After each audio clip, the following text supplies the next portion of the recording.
Hello, this is Skylit Lake reading Kazekage's Friend by Monric Count. Chapter 3 Responsibilities. Kankuro knows his siblings well. Gaara was a bratty mess. Kankuro was aware, and as afraid as him as any sane person would be for his whole life. But he was easy enough to understand, even with preteen edginess making everything worse. And Tamari was just another kind of mess. Always was pushing herself to be everything that she was urged to be, spending too much time caring and turning jagged for not being able to do anything. Kankuro somehow found to be the saner of the three. That itself was worrying, because Kankuro should not be the baseline of anything. He had his issues as tall as the mountain dunes, and preferred to keep to himself most of the time. He begrudges Tamari for trying, and begrudges Gaara for existing at all, and hates himself for it because he loves Tamari, and Gaara is still his brother, his family. Kankuro is selfish with the things he calls his, having so little ownership for all his life. Kankuro fights teeth and nails for what is his puppets, his poisons, his makeup, his workshop, and his siblings. It was new to be the sole owner of something, because neither of them had their own lives before, while that man was alive. Gaara had it the worst, but Kankuro and Tamari were little more than objects to toss around, their status the names as hairs, their accomplishments and powers of his blood, how they kept control of the most dangerous toys after. Kankuro never felt that his life was truly his, until those last days. It was weird.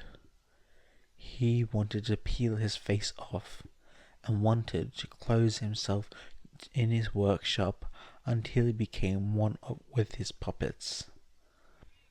He couldn't do that to his sister, though.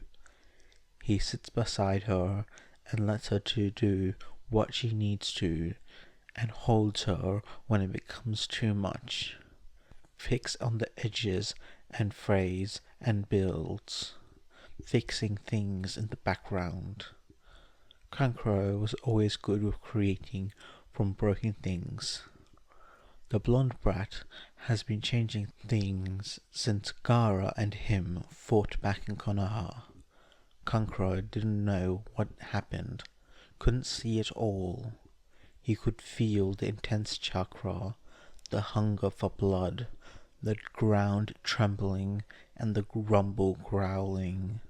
How Gaara has been different since, more focused, but not what happened in the in-betweens.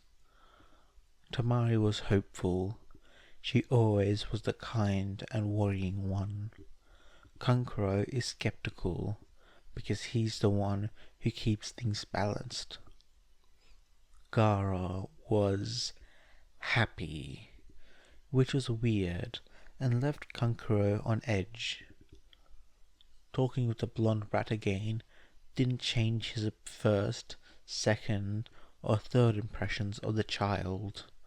Loud, obnoxious, with no control, trying to fit in without knowing the other pieces or the full picture. What he didn't like was the whole gender situation, and who was beside the brat. One of the three Sennin of Konoha, the Seal Master Jiraiya, the perverted writer for that half-fire propaganda half bad porn book series. A good part of the ninja's puppetry was seal-based. Knowing the big names in sealing and their whereabouts always felt important to Kankuro. Jiraiya's work was very impressive 20 years ago. Kankuro hates Konoha and hates Jiraiya's guts as much as Suna hates Hatake's. Tamari didn't know. Gaara obviously didn't know as well. He was pretty sure that while Kankuro was selfish, Gaara would be possessive, and this situation was a diplomatic war waiting to happen. Kankuro does not trust his terrifying brat of a brother to be able to give a shit about consequences of kidnapping another country's Jinchuuriki. He told Tamari and let it be. Not his problem anymore. He plays his part as the mediator that followed and paid attention to what Tamari couldn't do herself. When Tamari decided that the solution to the problem was him, he understandably became mad. You can't be serious. You hate Konoha. Why would you offer that? You are the one who hates Konoha, Kankuro, and it was going to happen anyway. Better be in our control from the start than in those old fuckers. Kankuro throws his mallet on the table to his workshop, wincing when it hits way too close to tossed aside joint piece he was working on. He glares at it as if it wasn't his fault for being careless in the first place. He hates fighting in his workshop. You are just talking about how it's absurd, how little that kid knows. He lacks understanding of the basic shit that we've known since we were 4, and how it's a miracle anyone with any capability at all comes out of that place if they are too inept to even make good weaponry and are worse with brats. I did not, she shrieks. Half your comments about Konoha since you stepped in that place were about that. It was implicit. Kankuro cuts her off with a sneer. Just admit it. You hate that place just as much as I do, and I didn't toss the brat at you for you to toss him back at me. You know me. You know how much I hate brats. How is that a good idea? You consider everyone a year below you a brat, shithead, and it's not like there's anyone else. She sneers back at him. The brat. He hates how similar it looks, how it's the exact same expression on both their faces, and how it comes from that man. He hates how easy the expression fits. Besides, Tamari continues, the kid is an Uzumaki, and he was walking around the sealing master of Konoha. Even if that guy didn't teach him shit about fighting, he must have taught something about sealing. You just said how that guy keeps going to pleasure houses, making the brat go after him. Both shiver. Also, the reason I tossed the kid to you was exactly so this, he gestures to the room, like it would encompass all of the shit situation, wouldn't happen. We can't kidnap another country's Jinchuuriki. We can't have another Jinchuuriki's fucking mentor here. We can't go around showing them Suna's technique. If they fail to teach the fucking basics to their weapons, it's their problem, not ours. We're not kidnapping, Tamari insists, sneering harder and looking down at him. Kankuro feels his teeth shudder.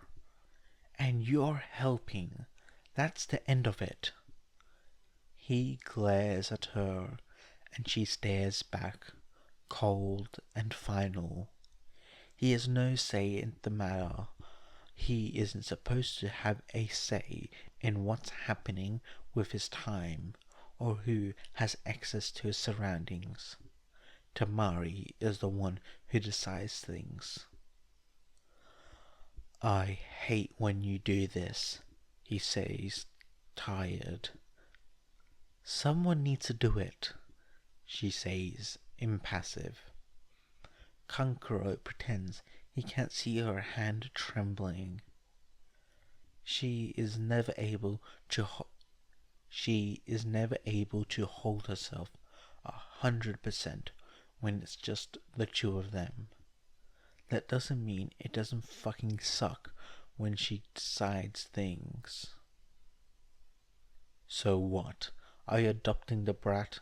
And will now inform the old fuckers that your conclusions of spying are that the kid is useless but a great excuse to plant yourself in Konoha as a diplomat and spy on everyone both here and there? For the brat, for 3 days? It's just a matter of making sure things happen on our terms first, since it's inevitable a more stable alliance between Suna and Konoha given the circumstances. And they would be more gullible to suggestion if we present it as our younger generation's deal. We are not at war. They have no reason to be wary of my presence. And the Nara kid, as the Konoha representative, would make them feel like they have the upper hand while playing on our terms. She repeats, a mean smile on the corner of her lips, sharp and fake, and exactly what the old fuckers would eat up. Are you sure you're not gonna go a little too heavy on this, choosing the Nara kid? He just became a tune-in. Even if the old fuckers didn't buy it, why would Konoha buy it and let two Junin to play diplomats? Jonin is because Konoha is ass at training their ninjas, and they are not at war to justify raising him to Jonin this soon. Tamari's smile sharpens, like the brat needs to pretend to him. Kankuro is so tired of this already. Fine, he spits. Go do your playing, diplomat and spying, or whatever. Kankuro picks up the mallet and the 22mm U-gouge. When I bring over the brat. Now, he should have finished eating. Brat. The kid was still the same as the fourth impression. At this point, Kankuro would just believe that his preconceptions are correct. He is great at reading people, and everyone is a brat. He is right in treating them as so. She? The brat would just not shut up or stop touching his things. What's this? What's that? You have a lot of seals, and a lot of dead plants. I killed all my plants for the longest time, but now I don't anymore. And so on and so on. Kankuro chipped away too much again. He lost that piece. Kankuro hates losing pieces for something as basic as chopping too much off. Ooh, that looks cool. Nene, what is it? The brat asks, looking over his shoulder. Trash, he snarls, throwing the piece into the basket of broken, useless pieces for later that has been growing for the last 3 years. The wood chips going to the basket behind his working table to process later. Good wood is too expensive in Suna to just throw away. What? But that's so cool. Believe it. Kankuro will not hit a Jinchuuriki for being too annoying. He knows better than that. Look, he tries, breathing in deeply. My workshop is full of weapons, explosives, and poisons. That's what the plants are for, so do not touch them. If you keep fooling around, you will activate something, and then I will have to clean it up. If we don't end up in a war somehow because I hurt a precious Konoha ninja. The fucking Konoha Jinchuuriki, no less. So, how about you shut up and do something quiet for once? I don't know, study some seals or something like that? There is even paint if you want to pick something from that basket to play with. Just be quiet. I do have to finish this today, you know. The brat sulks, pouts, and curses at Kankuro, but moves away from his space and towards the box and stays quiet. Kankuro waits, just to make sure it doesn't sound like the brat is picking up his paint and brushes, because why study or try to rub another country's sealing style when you could just paint? Tamari was right. The kid knows nothing. Not his problem. Kankuro chooses another wood piece to work on, picks the parchment with the said piece's calculation and proportions, and this project's notebook. It's fine. He wanted to adjust the mobility reach that the joints gave to the puppet for a while now. He holds the wood block in one hand and skims through his calculations with the other, pondering. There was something he could do about how deep a cavity cuts, or about the angle of the connective pieces. Sometimes less was more and would risk less breakage. He looks back to the wood block, senses the heaviness of it in his grip, and decides to leave it on standby for now.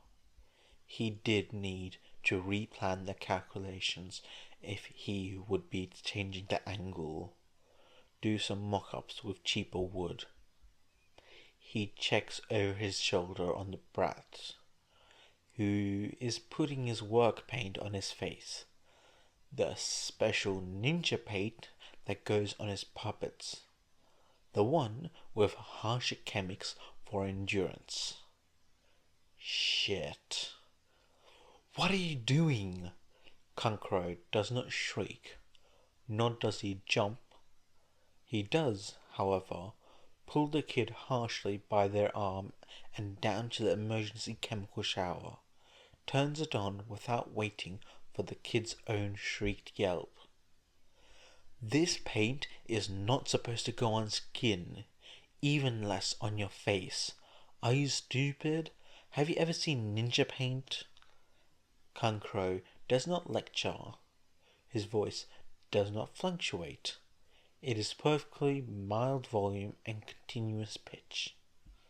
The kid looks like a begrudging wet cat, gives up on fighting Kankuro's grip and harsh hand, and soap on his face to glaring. It looked like normal paint, the kid complains. It did not.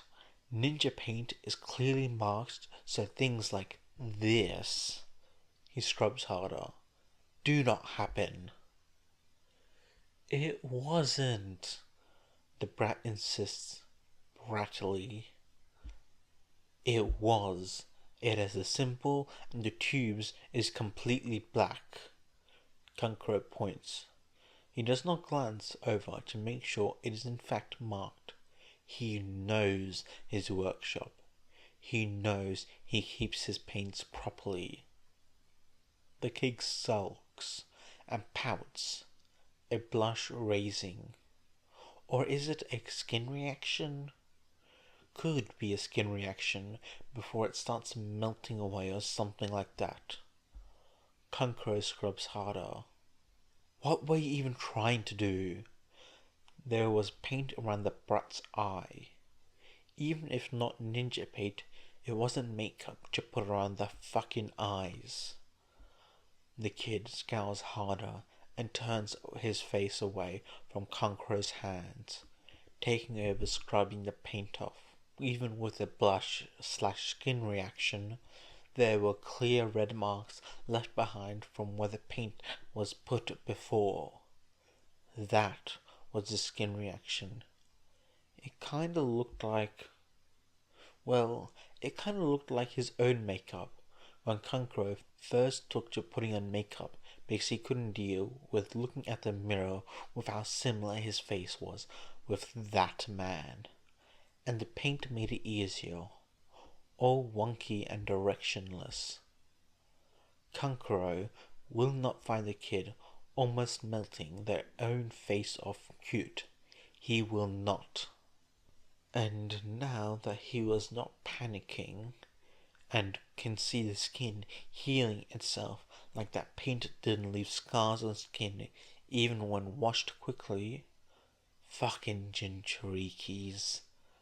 The kid's scowl looks less fierce and more like Damari's sharp smiles and jaggedness, if less practiced to the trained eye of those looking for weakness like Tamari's is. There is a shine of wetness to the kid's eyes as well. You're lucky you weren't Scar, Kankuro allows, forcing himself to not look away. He did give the kid space though, and that our makeup is fashionable and doesn't hold significance like clouds. The kid looks back at him and opens their mouth, probably to shout something, but Kankuro cuts in, rubbing the rest of the paint left on their chin. Brat. I have a name, you know, the kid says, pushing Kankuro away and crossing their arms. A wet kitten, truly. They all need to change the brat's clothes. Tamari would shout at him for hours if it was Naruto's brand new deal that got messed up with all the paint and water running the paint out. Luckily, the kid was insistent on wearing the ugly jumpsuit again, since they could stay indoors all day, he guesses. It wasn't salvageable now. Good riddance. The kid would end up with heat stroke insisting on wearing that. It wasn't his problem. But it would be funny to see a Konoha ninja running around with Suna style makeup. Tomorrow I can show you how to do makeup with proper skin paint, brat. Jinchuuriki or not, he was not risking putting anything else on the kid's face for the whole day, until he was pretty sure it would cure itself completely. I have a name, the kid shouts, but their whole expression and posture changes to something bright and excited, compared to their earlier scowling and wet-out attitude. Kankuro smiles back, and if it is a little bit evil and bratty, nobody needs to know.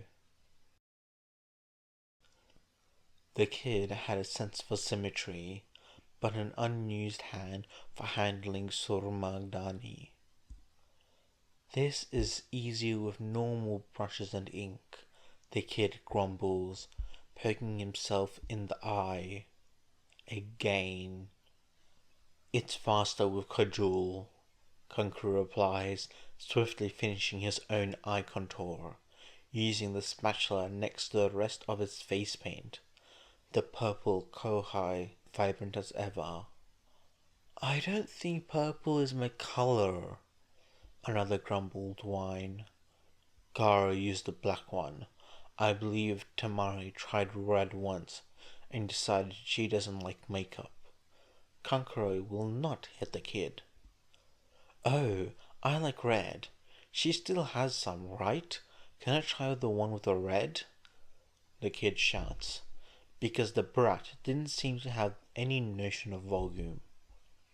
Kankuro is only glad the brat didn't decide to try Gaara.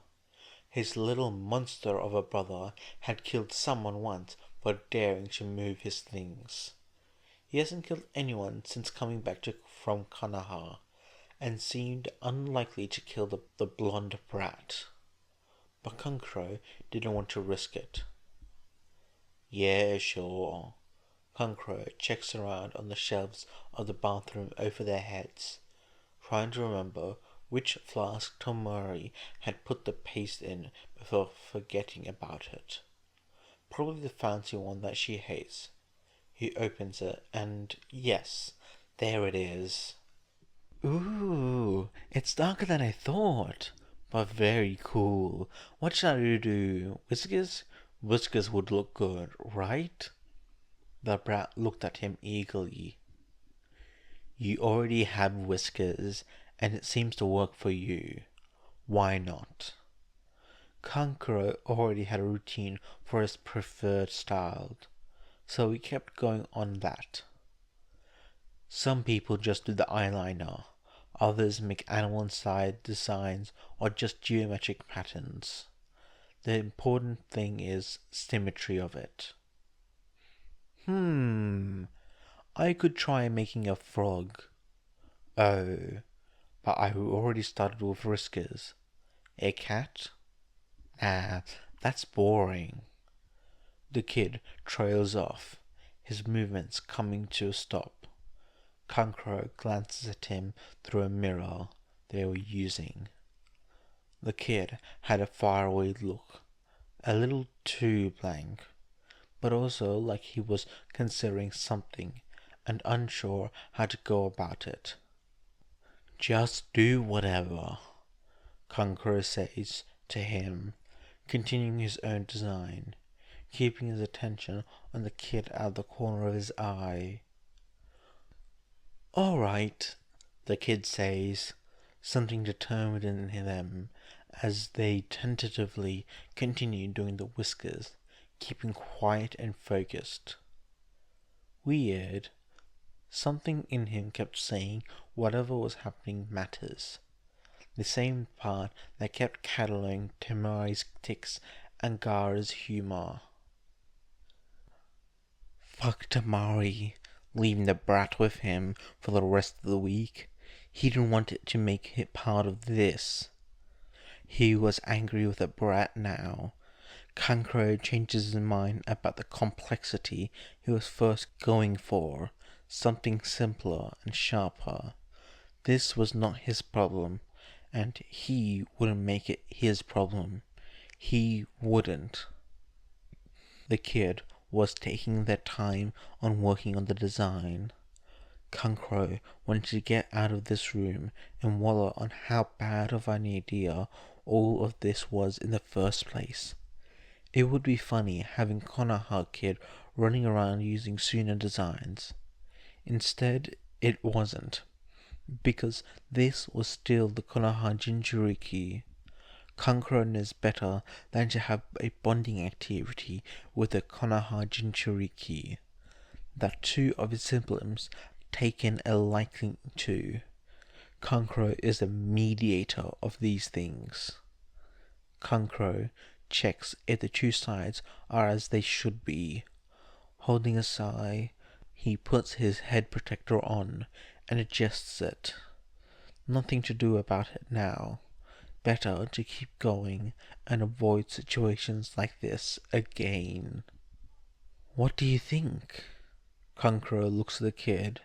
He had his mouth contoured, the whiskers thin, and paint covered his eyelashes completely, going up the side of his face as a normal wing, but bigger, in the direction of his temple. The inner corner of his eyes being pushed down to the middle of his nose in a thin line, with a triangle on top of his forehead, as Kankuro usually had himself. It looked like a cat, really. The kid was staring at him, waiting with an edge of uncertainty. Not a cat, then. A fox.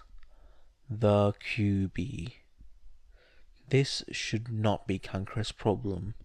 He didn't want this to be his problem. Looking fierce, brat, Kankura says. The brat smiles. Kankura swears inside his head, turning his head away. Are you finished? Satchel and weapons in place? Good. Let's go. He did not use the same tone, and asked the same thing to younger Tamari for years. He didn't. Of course, it is when the brat shadowed him to his workshop that he gets the first glance of his little brother in days, followed by the Konoha Steel Master. Gaara! The brat tightens, running to be inches apart from his brother. No fear. When Kankura lived with Gaara, destroying people's legs for being half as close, Kankura felt ill. Naruto? Gaara asks, slowly. He looked exhausted. More than normal, that is. Paler too. His eyes clear of the kohl, and Kankuro can't remember seeing him without. Oh yes, I did my makeup with Kankura-san, like his, but not because it was me that did it, believe it. The blonde brat smiled brighter. Naruto, what happened to your clothes? The Seal Master cut in. He looked tired as well, but with a sick tenseness to it. There it is, the result of Konoha Kid walking around with Suna-style makeup.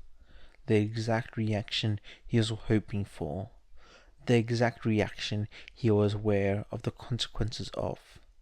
That the brat who wore the pink-orange silk deal and looked like any other Suna Ninja resident, with tan skin and blonde hair that didn't help. The brat did look more like a Suna shinobi with the tan and light colors than the paleness and dark hair and dark eyes he saw in Konoha. I got paint on it. It was a whole deal. Not sure if I can wear it again, the kid confesses, and hides the very relevant details of the story. Kankuro was sure that Blabbermouth would just confess everything without a second thought. Not like Kankuro would say the kid got harsh chemicals on his skin in his care. Kankuro really didn't want another war. Anyway, Tamari-san and me had this really cool shopping day. It was mostly her showing me around Suna, but we ate this really good bread thing, and she bought some clothes for me. She said it wasn't a problem that I couldn't pay her because I have no money, which was very cool of her. And then we sparred a little, and she talked about chakra niches and showed me a ton of cool jutsu like the one Kakashi sensei used on the bell thing. And then the other day she made me put my chakra in this paper to know my chakra nature. I don't remember which is which, but mine was cut, so it's wind, right? And she promised that she would teach me some wind jutsu she knows, because it's her proficiency as well.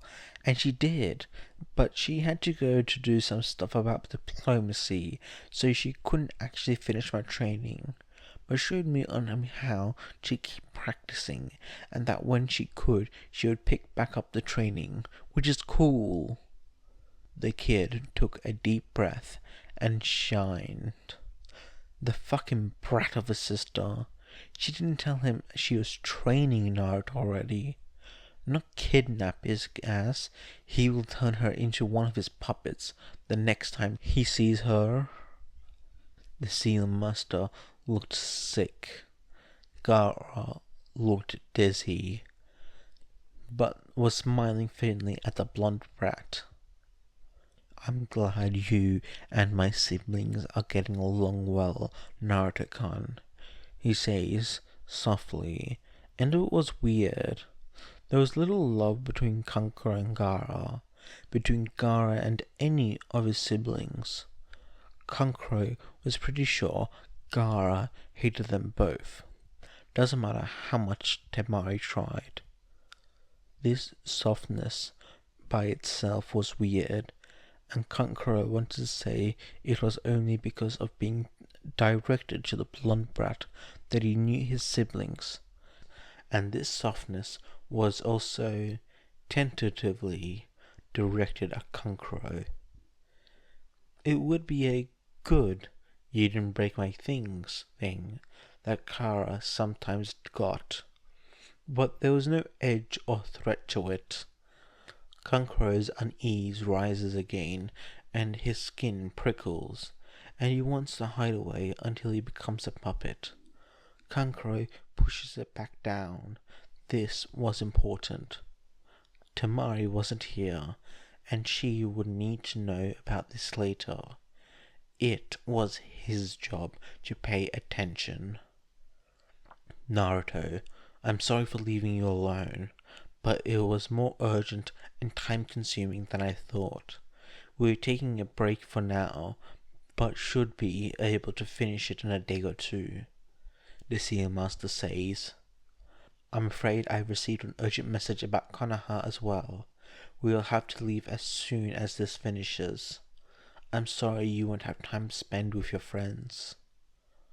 For all the Seal Master looks apologetic, Kankuro can tell what this truly means. Any good shinobi should. Really, he was not doing the job of hiding it. The man was afraid that he would lose the Jinchuuriki. He miscalculated at some point and is afraid of losing their greatest weapon to a known enemy village. For all that they are allied now, it wasn't too long ago that they were at war. Kankuro had the same concern with the blonde kid and a Konoha Seal Master visiting. It's only to be expected. Whatever the Seal Master's goal was, whatever depth Suna would have, with their Jinchuuriki and Kazekage receiving aid from Konoha, turns weak compared to losing a Jinchuuriki of their own free will, no less. It wasn't his problem, except that right now it very much was. A problem and a solution all at once. "Really? But I couldn't spend any time with Gaara at all," the brat whines. "It is fine, Naruto-kun. You are free to visit whenever you wish to do so. Suna's gates are open to the Kazekage's family friend," Gaara says. The little monster, for all his isolation, Gaara knew how to be a shinobi, had tagged along on Kankuro and Temari's hair lessons more times than not, sat beside that man in vents as a trophy he was.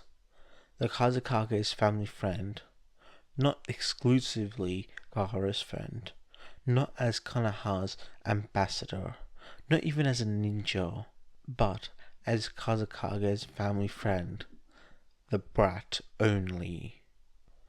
Gaara's words are law here and now, but those words say that the brat would be welcome even when Gaara wasn't the Kazekage anymore. If anything happened to him, coups have already happened. It would happen again. Gaara was strong. Temari kept things going expertly. Gaara kept her going when she couldn't alone. They would not fall easily. But it wasn't certain. A ninja's life was unpredictable, even as safe as the position of Cage was, and still, this kid would be welcomed. It was Kankuro's problem, and would keep being, because Gaara said so, because Temari decided, and Gaara's word is law, and Temari is the one who decides things. Kankuro, who never has a say, follows.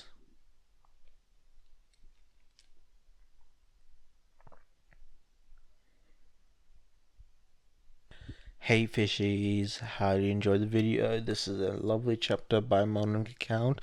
I hope you enjoyed. Please give a kudos to Monric and drop a follow because their work is quite good. I like it. Even though there are some grammar mistakes here and there making it hard for me to read, it is still a quite good read and quite a good thing to just enjoy and soak up the vibes. Either way, I hope you guys enjoyed it and I'll see you guys later. Bye.